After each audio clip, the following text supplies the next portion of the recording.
stable. It's okay.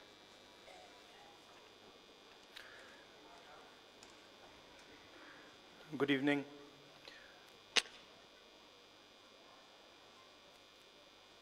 For me,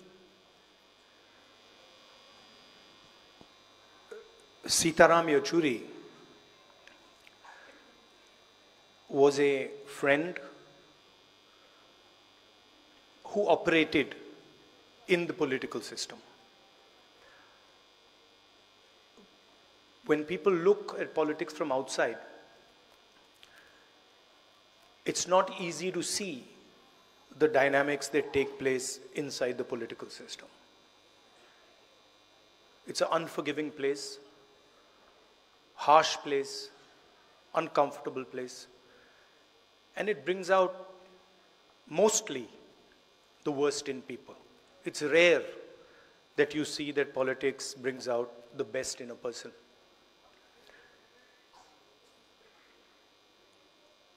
And I saw Mr. Yechury from the first day I started in my political journey.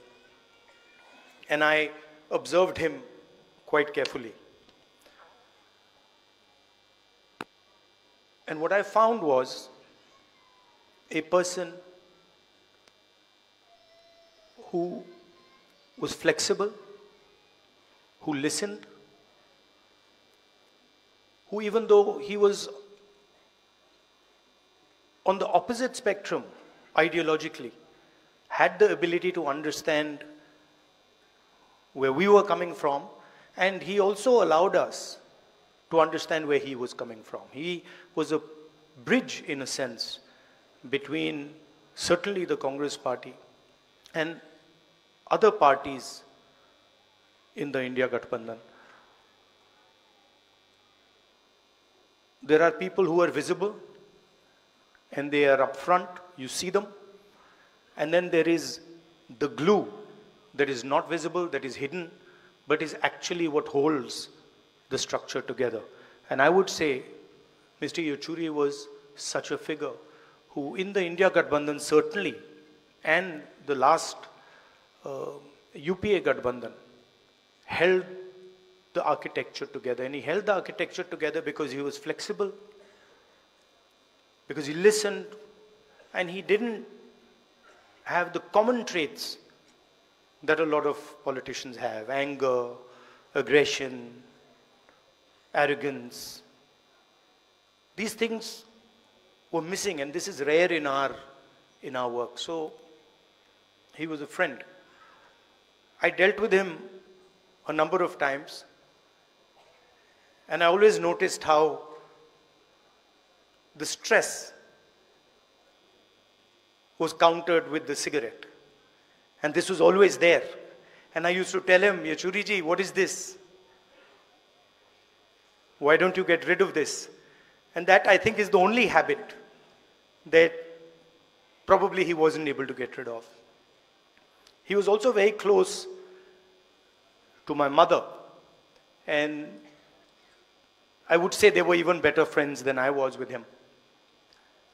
And a few days ago, he came to meet my mother. And they were sitting there, and I saw Mr. Yechury was coughing. And I realized that both of them have the same attitude when it comes to hospitals, which is that neither of them want to go to a hospital under any circumstances. I knew they were watching each other. So immediately I caught Mr. Yechury. I said, Yechury ji, you're going in the car, you're not going home, you're going to the hospital. And I told my office people that, look, he has to go to the hospital. And he was smiling. He was still trying to say, no, I'm not going to go. And that was the last time I saw my friend. I came to the hospital again with the view of seeing him, but unfortunately, that never happened. There were two moments when I was thinking about Mr. Yechury, and I was and I had no answer.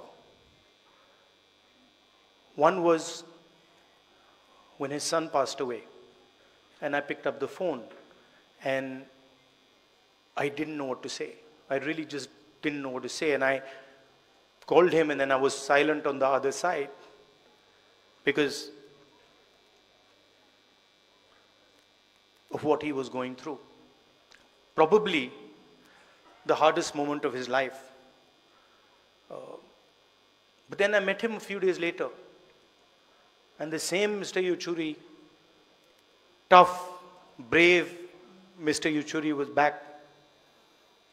And then the other time I didn't know what to say was when I was writing to his wife after he passed, and I was trying to, I had got a draft. We get drafts of letters, and the draft just didn't fit.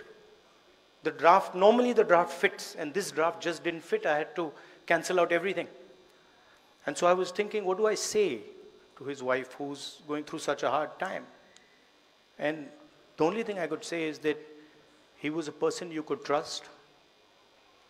He was a person that you were sure, 100% sure, that he wasn't compromised in today's situation where there are pressures. It's easy to get compromised. He was not compromised. And whatever he did, he always did for the interest of our country. Every single time, his starting point, and maybe my brothers in the left might not like it, but his starting point was India. And that was the point from which he began. And of course, after that was his political ideology, his political conviction. But whenever he would speak to me about the BJP and the RSS, he didn't say, they're doing this and they're doing that. He said, look, this is a danger to the country. What they're doing to our institutions, what they're doing to our structure, what they're doing to our education system is going to destroy India.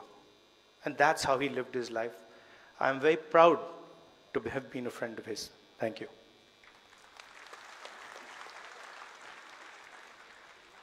अब मैं